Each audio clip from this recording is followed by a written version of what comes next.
कागज का नाव नदी का धारा, कागज का नाव नदी का धारा, जय माँ सरस्वती आपका सहारा। हेलो दोस्तों, स्वागत है आपका हमारे चैनल में। तो आज हम पढ़ेंगे गुलाम का नियम।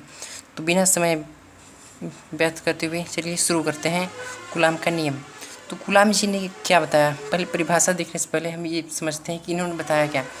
तो इन्होंने बताया कि किन्हीं दो बिंदु आवेश बना लेते हैं।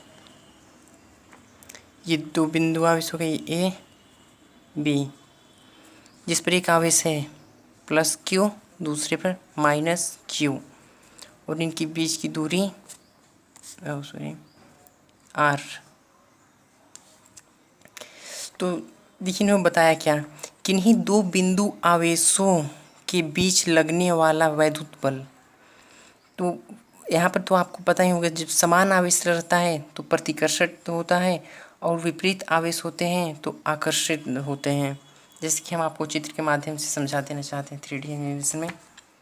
कहाँ गया, ये आप देख सकते हैं, यहाँ समान आवेश है तो प्रतिकर्षण हुआ है, और विपरीत आवेश है तो आकर्षण हुआ है। तो बस यही होता है कूलॉम लॉ में भी। तो चलिए शुरू करते हैं। और तो उन दोनों आवेशों के परिमाण के गुणनफल के समानुपाती, मतलब इन Q1 तथा Q2 नाम दे दिए 1 2 के समानुपाती तथा इनके बीच की दूरी, ये जो दूरी है R के वर्ग के व्युत्क्रमानुपाती होता है R के। तो यहाँ पर इन्हें से हम ऐसे लिख सकते हैं कि दो बिंदु आवेशों के बीच लगने वाला वैद्युत बल उन दोनों आवेशों के परिमाण के गुणनफल के समानुपाती, दोनों आवेशों के परिमाण के गुणनफल के समानुपाती, मतलब Q1 इंटू यहाँ समानुपाती का चिन्ह रहेगा Q2 समानुपाती, तथा उनके बीच के दूरी के वर्ग के व्युत्क्रमानुपाती होता है।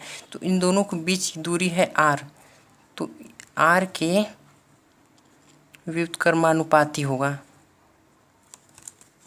तो इसे मान लेंगे समीकरण 1 और इसे मान लेंगे समीकरण 2। तो यहाँ लिखेंगे समीकरण 1 व 2 से। तो इसे अब हम मिलाकर ऐसे लिख देंगे, एफ व्युत्क्रमानुपाती Q1 इंटू Q2 में R स्क्वायर।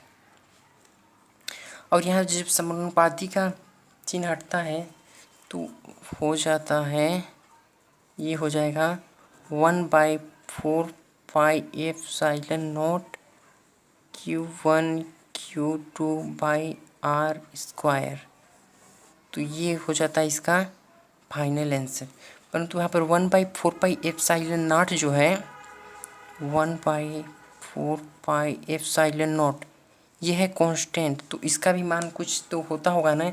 तो होता है इसका मान 9 इंटू 10 के पावर 9 न्यूटन मीटर स्क्वायर प्रति कूलॉम स्क्वायर। और यहाँ पर जो एप्सिलॉन नॉट आपको दिख रहा है, इसका मान भी होता है, एप्सिलॉन नॉट का मान होता है 8.85 इंटू 10 की पावर -12 कूलॉम स्क्वायर प्रति न्यूटन मीटर स्क्वायर।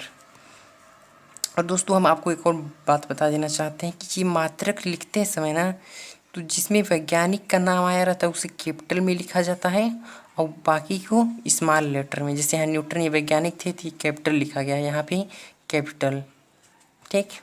और यहाँ पर ये एप्सिलॉन नॉट ये है कि क्या, ये है वायु की वैद्युतशीलता, यहाँ पर है वायु की वैद्युतशीलता। तो यही था हमारा कूलॉम का नियम, बहुत ही आसान है। फिर से हम एक बार इसे समझा देते हैं कि कैसे हुआ।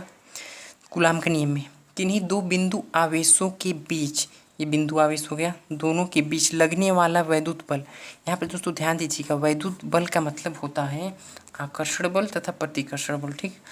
वैद्युत बल उन दोनों आवेशों के परिमाण के गुणनफल के समानुपाती। यहाँ दोनों आवेशों का परिमाण के गुणनफल के यहाँ देखिए समानुपाती हो गया है तथा उनके बीच की दूरी के वर्ग के व्युत्क्रमानुपाती होता है, तथा उनके बीच की दूरी के वर्ग के व्युत्क्रमानुपाती हो गया है। तो दोनों को हम समीकरण 1 व 2 से करके यहाँ पर इतना लिखते हैं। तो यहाँ पर फिर उसके बाद ये समानुपाती का चिन्ह हटने के बाद ये कांस्टेंट आ जाता है, तो इसका मान ये होता है और एप्सिलॉन मान नॉट का मान ये, और एप्सिलॉन मान नॉट यहाँ पर वायु की वैद्युतशीलता। ठीक, तो यही था हमारा कूलाम का नियम। आई होप आप लोग को समझ में आया होगा। धन्यवाद।